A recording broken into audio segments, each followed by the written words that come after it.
양자매와 함께하는 요즘 고민이 뭐니? 양자매 양송입니다. 이 코로나19는 삶에 많은 변화를 가져왔죠.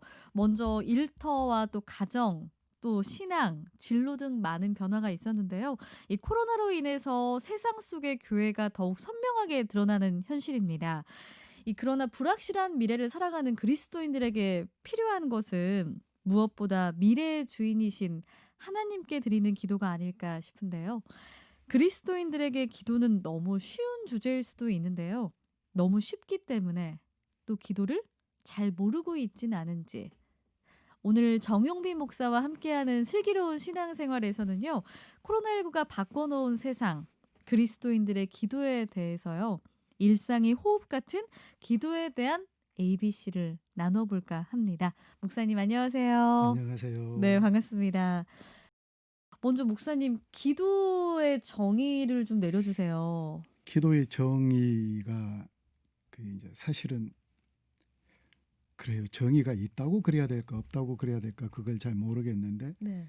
기도를 한마디로 말하면 하나님과의 대화인 거지요. 하나님과 대화인데 이제 성경에서 기도를 뭐라고 얘기를 하고 있느냐. 기도는 이런 것이다라고 특별하게 얘기는 하지는 않아요. 네. 다만 이런 기도하면 안 된다. 이제 이런 얘기들은 있고요. 아, 근데 하여튼 구약 시대로부터 신약 시대에 이르기까지 많은 하나님의 백성들이 하나님께 기도하면서 살아왔잖아요. 네.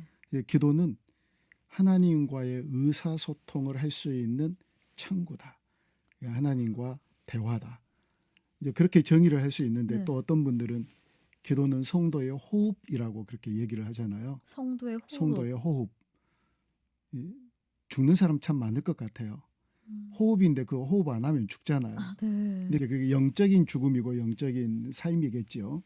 이제 그만큼 기도가 중요하다라고 하는 것을 얘기하기 위해서 마치 우리가 호흡을 하는 것처럼 기도를 해야 되지 않느냐라는 그런 의미로 기도는 성도의 호흡이다라고 얘기하는데 기도는 아버지와 나와의 대화다라고 그렇게 정의를 할 수 있을 것 같아요. 저는 평소에 그냥 일상에서처럼 예, 하나님 예. 저 지금 이래요. 뭐 어때요? 이렇게 하면 어떨까요? 이렇게 대화하듯이 하면 더 좋을까요? 그 정말 음. 중요하지요. 이제 음. 기도라고 했었을 때 많은 분들이 정해진 시간에 무릎 꿇고 머리 숙이고 눈 감고 손 모으고 기도하는 것. 그게 왜 중요하지 않겠어요? 그것도 중요하지요. 근데 이제 그것보다 정말 늘 네. 내가 예수님을 믿으면 예수님이 내 안에 계신다고 그러잖아요. 네. 예수님이 내 안에 계시는데 아니 내 안에 계시는 예수님과 무슨 격식을 차리고 갖추고 그렇게 할 일이 뭐가 있겠어요. 방금 말씀하셨듯이 늘 나 지금 설거지해요. 저 지금 어디 가요. 심지어는 자동차 타고 어디를 가면서 안전벨트 하면서 주님도 안전벨트 하세요. 이런 식의 아주 일상의 대화. 이게 진짜 기도이겠지요. 이제 기도를 할 때 가장 중요한 것은 내 기도를 받으시는 분이 누구이신가에 대한 대상자에 대한 분명한 확신이 있어야 되겠지요. 대상자에 대한 예, 확신. 기도는 어떤 의미에서 간구잖아요. 네. 내가 힘들고 어려울 때 그리고 할 수 없는 것에 대한 도움을 요청하는 것일 수 있고 그런 기도인데 내가 그런 부탁의 말씀을 드려야 될 내 기도를 들으시는 대상자가 어떤 분인지도 모르고 기도를 한다. 그건 말이 안 되잖아요. 네.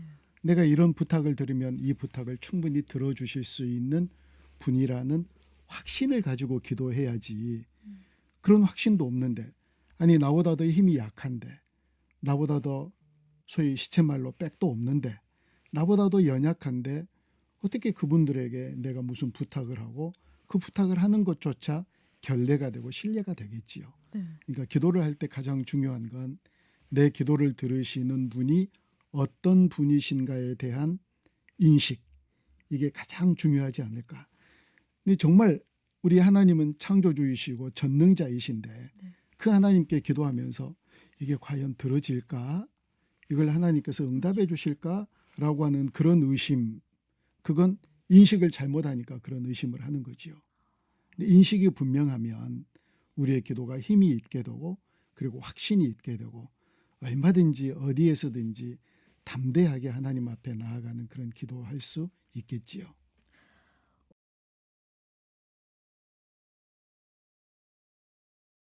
우리가 그 평소에 기도할 때 응답을 기대하면서 기도를 하잖아요. 그렇죠. 예. 과연 기도할 때 응답을 하시나요? 이제 그게 이제 확신이 그게 중요한데 네. 아버지잖아요. 하나님이 우리 아버지시고 네. 우리가 자녀들인데 기도를 하는데 물론 우리 아버지가 이 기도 들어주실까라고 하는 그런 의심할 수 있겠지요. 네. 근데 성경에 보면 정말 이 기도에 대해서 한꺼번에 얘기를 해주는 그 말씀이 시편 91편 15절에 있어요. 시편 91편 91편 15절에 15절. 나와 있다는 거죠. 여기에 이제 기도에 대한 모든 것들이 담겨져 있다. 뭐 네. 빠진 것도 있겠지만 거기에서 뭐라고 얘기를 하느냐면 그가 내게 간구하리니 내가 그에게 응답하리라. 응답하리라. 그들이 환난 당할 때에 내가 그와 함께하여 그를 건지고 영화롭게 하리라. 이렇게 말씀하거든요. 네. 그러니까 아버지 앞에 우리가 기도할 때 아버지가 우리의 기도를 들어주실 수밖에 없는 건 네. 아니 자녀들이 잘 돼야 아버지가 영광을 얻잖아요. 네. 언젠가도 그런 말씀을 한번 드린 적이 있는 것 같은데 우리가 하나님께 영광을 올려드려요. 그 얘기 굉장히 많이 하죠. 네. 하나님께 영광, 영광. 네. 그러면 어떻게 하는 게 하나님께 영광을 올려드리는 걸까요? 가마를 태워드려야 되나요? 아니면 아주 꽃갈 모자를 씌워드려야 되나요? 하나님께 영광 올려드린다는 게 어떤 건가? 이게 굉장히 추상적으로 들리잖아요. 네. 근데 굉장히 아주 쉽게 설명을 할 수 있는 게 내가 그 자녀된 내가 영광스럽게 살면 아버지가 영광을 받으세요. 그 자녀가 영광스럽게 생활을 하면 하나님 아버지가 영광을 자연스럽게 받게 예. 된다는 말씀이시죠. 예, 자녀가 좋은 인류대학에 입학을 하거나 합격을 하거나 아니 프랭카드 걸잖아요. 네. 프랭카드 걸면 그 동네에서 아버지가 얼마나 거기에다가 힘주고 다니는데요. 자녀 잘 됐다고. 자녀가 성공했다고. 자녀가 성공했는데 왜 부모가 힘주고 다니고 으스대고 그렇게 다니나요? 그렇게 다니잖아요. 네. 그러니까 자녀가 잘 돼야 아버지가 영광을 받으시기 때문에 하나님은 될 수 있으면 자녀들을 영화롭게 하세요. 91편 15절에서도 그렇게 말씀하셨잖아요. 네. 응답하리라. 그래서 내가 너를 영화롭게 하리라. 그러니까 하나님은 응답해 주시죠. 응답해 주시기를 기뻐하시고. 그런 경우가 우리 삶의 주변에서 너무 많이 있잖아요. 자녀 잘 되면 부모가 뻐기고 다닌다. 힘주고 다닌다. 그 영광을 얻는 거예요.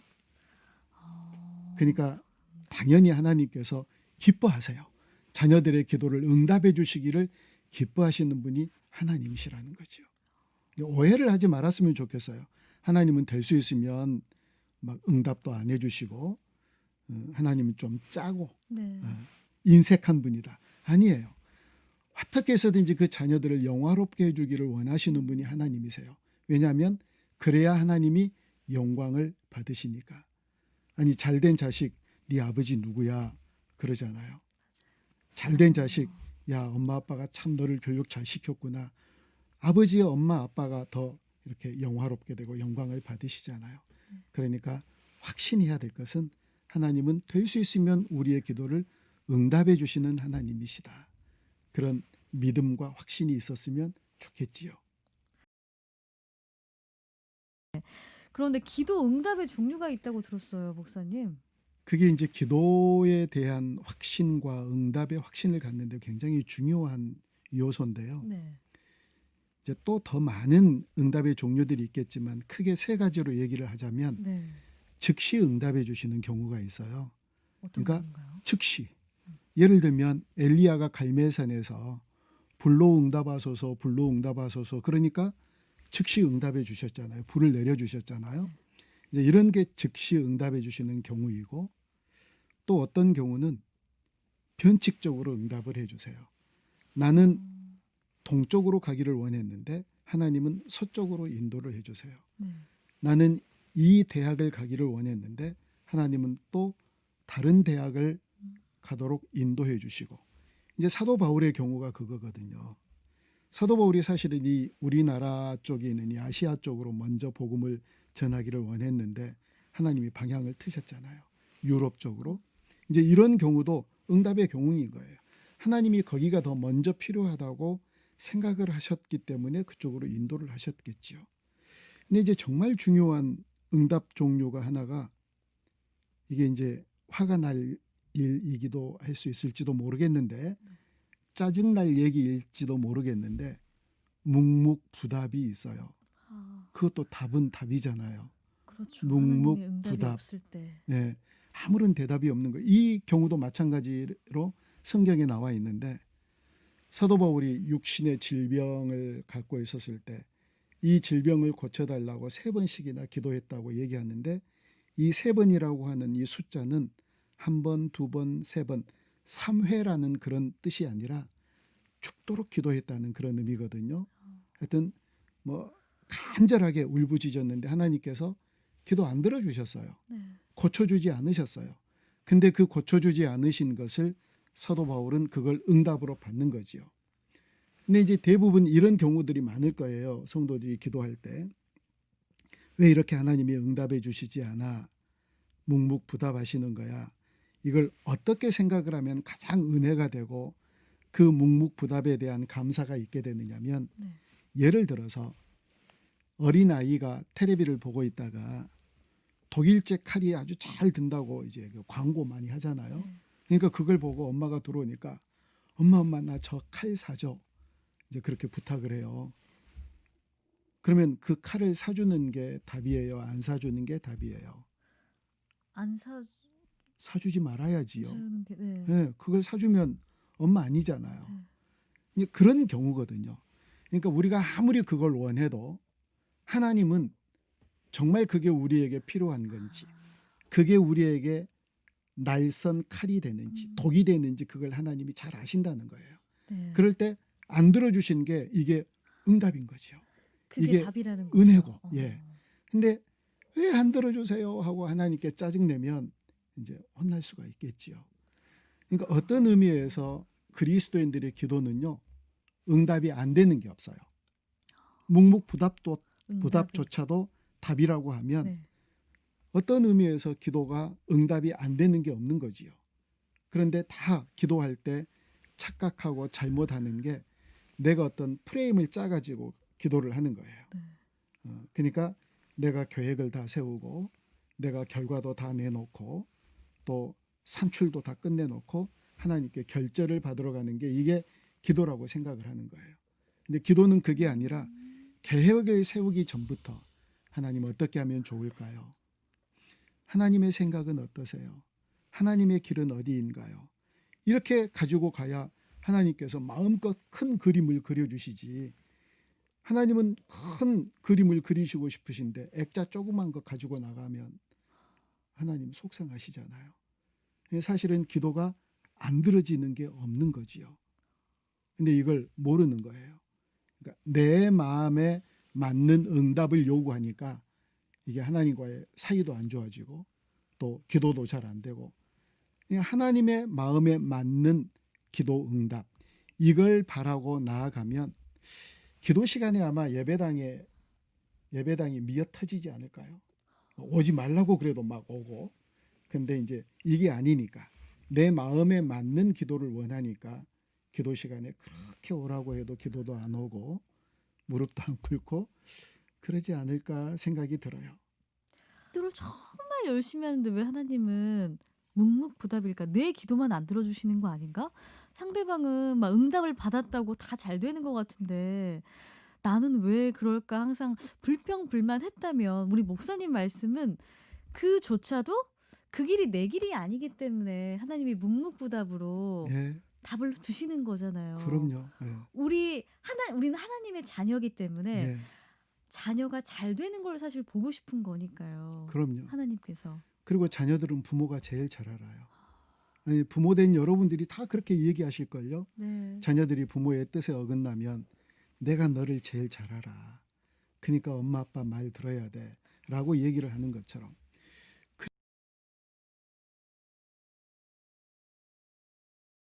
그리고 또 응답이 안 되는 경우들이 안 된다고 생각하는 경우들이 있는데 이게 의심하면서 기도를 하니까 그렇지요. 아예 그냥 기도를 하면서도 이거 들어지겠어? 이게 과연 응답이 될까? 아예 그냥 의심하면서 기도를 하는 그런 경우들이 많아요. 그러니까 아마 이런 예화들을 많이 들어보셨을 거예요. 어떤 교회에서 비가 너무 안 오니까 네. 비가 오게 해달라고 우리가 철야 기도하자 하고 수십 명이 모여서 철야 기도를 하기 시작했는데 새벽 4시쯤 비가 오기 시작했대요. 근데 다 집에를 못 가고 있는데 초등학교 5학년만 우산을 쫙 펴고 집에를 가더래요. 이 초등학교 5학년은 어떻게 기도하는 마음으로 나왔느냐면 나 오늘 비가 오게 해달라고 기도하면 하나님이 비를 주실 것이다. 우산 갖고 가야지 하고 우산을 가지고 왔는데 모든 어른들은 비가 오겠어? 설마. 저녁에 오면서도 하늘 보니까 별이 반짝반짝 빛나던데 이렇게 의심하면서 가는 거예요. 의심하면서. 그러니까 비가 내림에도 불구하고 우산 안 가지고 왔으니까 한 사람도 집에 못 가고 그걸 믿음으로 우산 준비해 가지고 나왔던 초등학생만 가지고 나갔대잖아요. 그러니까 아예 의심하면서 기도하니까 이게 문제고 아까 얘기했던 응답의 종류들을 잘 모르니까 예수 안 믿는 사람들이 이런 얘기를 들으면 웃긴다고 그럴 거예요. 그래요. 우리는 웃기는 사람들이에요. 그 사람들 눈에는 우리는 웃기는 사람들이지요. 그 사람들 눈에 우리가 정상으로 보이면 이건 비정상인 거예요. 그러니까 정말 웃기는 거예요. 다 들어지는 거예요. 하나님께서 하나도 안 들어주시는 것이 없이 즉시 조금 다른 방법으로 또 조금 있다가 그리고 묵묵부답으로 다 응답해 주시는 거예요. 그 옛날에 한국의 선풍적인 인기를 끌고 왔던 야베스의 기도라고 하는 책이 있었어요. 네. 그 책에서 이제 너무 이게 임팩트가 강해서 딱 이거 하나만 기억을 하고 있는데 천국에 갔더니 막 그 창고에가 이름이 써진 박스들이 많이 있더래요. 우리 양자매 이름도 써진 박스가 있고 내 이름도 써진 박스가 있고 그래서 이렇게 보다가 저게 뭐냐라고 물으니까 정말 네가 간절히 믿음으로 기도하면 주려고 준비했던 것들 그렇게 기다리지도 않고 믿음으로 간구하지도 않고 그러니까 쌓아놨던 그런 박스가 거기에 그대로 놓여져 있더래요. 약오를 일이잖아요. 그 믿음으로 구했으면 이 세상에서 얻어서 누릴 수 있는 하나님의 복인데 그걸 구하지도 않았고 또 믿음으로 기대하지도 않았고 기도하고 나서 이게 과연 응답이 되는지 응답이 되지 않는지 체크리스트를 만들고 체크하고 있는 분들도 계시거든요. 근데 사실 대부분의 사람들이 내가 뭘 기도했는지조차도 모르는 거예요. 이 응답이 내려졌는데 이게 기도 응답이 됐는지 아니면 우연히 이루어졌는지 거기에 대한 확신도 없고 네. 그러니까 기도가 점점 약해지는 거지요. 근데 사실은 모든 것들이 기도한 것에 대한 응답이라고 생각하면 이제 막 신이 나서 기도를 하는 거죠. 야, 너 기도 좀 그만 좀 하고 살아라 라고 말릴 만큼 아마 기도하고 살 거예요.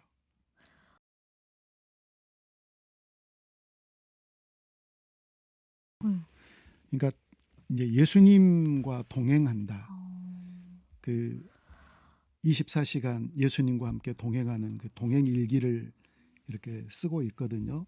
그 동행 일기를 쓸 때 그런 얘기들을 많이 하지요.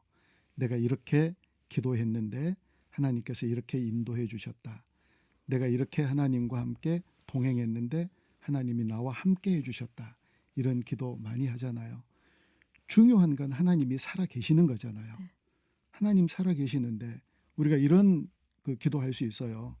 합격하고 승진하고 뭐가 잘 되면 야, 하나님 살아 계십니다. 이렇게 기도하잖아요. 네. 감사하고 그러면 떨어지고 승진 안 하고 넘어지고 실패하면 하나님 죽으신 건가요? 아니죠. 그럴 때만 살아계신 하나님이고 그렇지 않으면 하나님이 죽어 계시는 하나님으로 그렇게 생각을 하는 이런 기본 자세부터 우리가 바꾸어야 되지 않을까.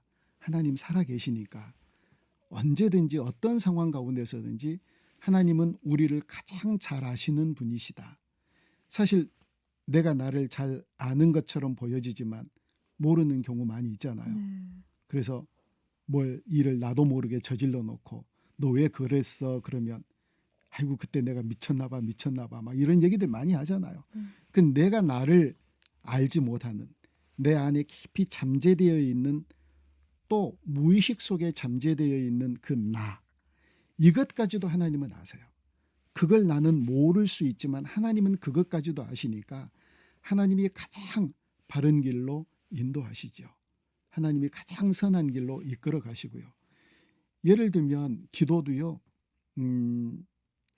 우리가 예수님 이름으로 기도합니다. 아멘 하기 전에 하나님은 이미 우리의 기도를 들어주신 그런 얘기들이 성경에 나와요.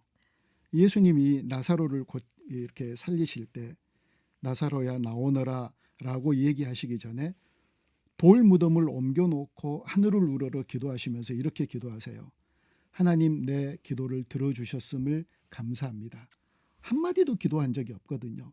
근데 이미 지금 예수님이 뭘 원하시는지 아버지가 안 되는 거예요. 그래서 이미 들어주셨다는 거지요. 그러니까 눈을 뜨기 이전에 고개를 들기 이전에 하나님은 이미 우리의 기도를 응답해 주셨다. 이 사실을 확신해야 되거든요. 왜냐하면 아이들이 학교에 고등학교를 가거나 대학을 가거나 그럴 때 엄마 등록금 주세요.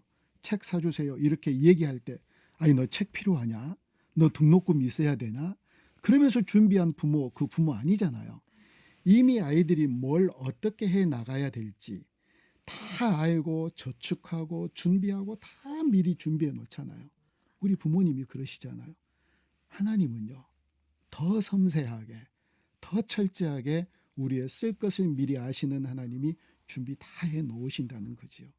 그러니까 이 확신이 있으면 정말 신나게 기도하는 그런 성도들이 되고 이 확신이 있으면 이 코로나 때 두려워하지 아니하고 그렇지 힘들고 어렵지만 그러나 선하신 하나님이 내가 하나님 자녀잖아.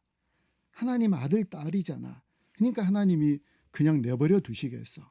그 하나님을 신뢰하고 주어진 삶에서 최선을 다하면 능히 넉넉히 승리하고 남음이 있을 줄로 믿습니다.